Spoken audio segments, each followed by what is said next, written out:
Number 106।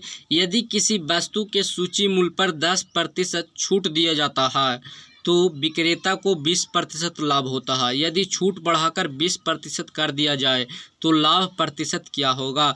तो जिसको में सूची मूल्य और लाभ हानि और क्रय मूल्य विक्रय मूल्य सब का बात आ जाएगा, उसको में हम इस प्रकार से क्रय मूल्य, विक्रय मूल्य और सूचित मूल्य, जिसको फिक्स प्राइस कहते हैं, इस तरह से लिख लेंगे। और देखिए बोल रहा है सूची मूल्य पर 10% डिस्काउंट दिया जाता है, तो सूची मूल्य पर ही डिस्काउंट दिया जाता है, तो इसको पर 10% डिस्काउंट दे दिए डिस्काउंट। और बोल रहा 20% लाभ होता है। जब 10% हम डिस्काउंट देते हैं तो 20% हमको प्रॉफिट होता है। जब 10% डिस्काउंट देते हैं तो 20% प्रॉफिट होता है।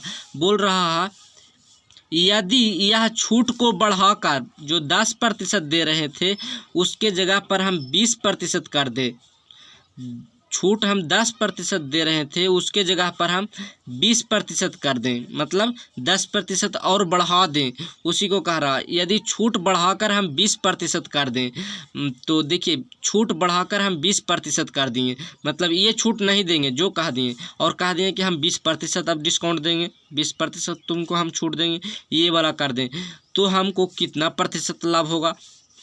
जब 10% डिस्काउंट दे रहे हैं तो 20% प्रॉफिट हो रहा।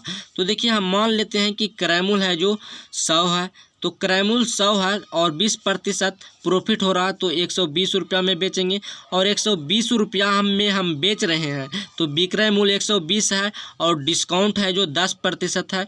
तो देखिए 10% डिस्काउंट दे दिए, तो हमको अंकित मूल्य निकालना है, सूची मूल्य निकालना है, तो सूची मूल्य निकल जाएगा। तो देखिए सूची मूल्य निकालना है तो 10% तो डिस्काउंट दे दिए हैं, 10% डिस्काउंट दे दिए, तो कितना बच गया? 90%। तो 90/100 कर सकते थे, इधर वाला वैल्यू पता रहता तो, लेकिन इधर वाला वैल्यू हमको निकालना है, इधर वाला वैल्यू पता है, तो इधर वाला वैल्यू पता है, विक्रय मूल्य पता है, तो इसको उलट कर गुना करना पड़ेगा। तो 120 और गुना कर देंगे कितना से? तो 10% डिस्काउंट दे दिए, तो कितना बच गया? 90/100। तो 90/100 को 9/10 लिख सकते हैं, 90/100 को 10/9 लिखेंगे, उलट कर लिख देंगे, तो 10/9, तो कटता है तो काट देंगे, 3 से कटेगा, ये 40 से कट जाएगा, तो 40 गुना 10 होगा तो कितना हो जाएगा? 400। तो यहाँ पर आ गया वैल्यू 400/3, 400/3 आ गया इसका वैल्यू, तो 400/3 आ गया ये सूची मूल्य।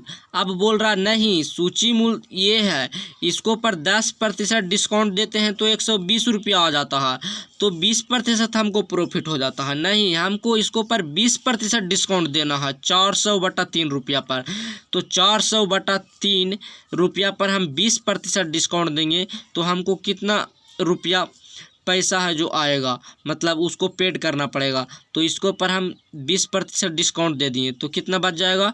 80%। तो 80% को हम 80/100 लिख सकते हैं। 1 0 से 1 0 कट गया और 1 0 से 1 0 कट गया, तो 8 × 32 मतलब 320, 320/3, मतलब नहीं 120 नहीं, 120 में नहीं हम बेचेंगे, 320 रुपया हमको पेड करना पड़ेगा।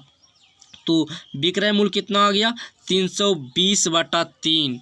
तो इधर से 320 विक्रय मूल्य आ गया, 100 आ गया क्रय मूल्य। हमको पूछ रहा लाभ प्रतिशत कितना होगा, तो लाभ प्रतिशत निकालना पड़ेगा। तो देखिए 320 रुपया है जो विक्रय मूल्य है, 320/3 रुपया है जो विक्रय मूल्य है, इसको में से 100 घटा देंगे, मतलब 100 क्रय मूल्य घटा देंगे, तो हमको कितना रुपया का प्रॉफिट हो रहा है जो पता चल जाएगा। तो कितना रुपया का प्रॉफिट हो रहा है जो पता चल जाएगा, और कितना में हो रहा है, तो 100 में हो रहा है, तो 100 से इसको डिवाइड करना पड़ेगा, और परसेंटेज में बदलने के लिए 100 से गुना, तो 100 से 100 कट गया। अब देखिए 3 से ये एलसीएम से हल कर देंगे, ये तो कट ही जाएगा, तो 3 एलसीएम ले लेंगे तो 300 हो जाएगा। 300 है जो 320 में से घट जाएगा, तो कितना आ जाएगा? 320 में से 300 घट जाएगा तो 20, और 20/3 आ जाएगा, मतलब 20/3% हमको प्रॉफिट होगा। फिर 20/3% प्रॉफिट होगा। यहाँ पर 20% प्रॉफिट नहीं होगा अगर हम 20% डिस्काउंट देंगे तो इसका सही आंसर क्या आ जाएगा 20/3%। इसको पूर्णांक में बदलना है तो 6.2/3% लिख सकते हैं। 6.2/3% इसका सही आंसर है, जो ऑप्शन नंबर ए में है दिया हुआ 6.2/3%।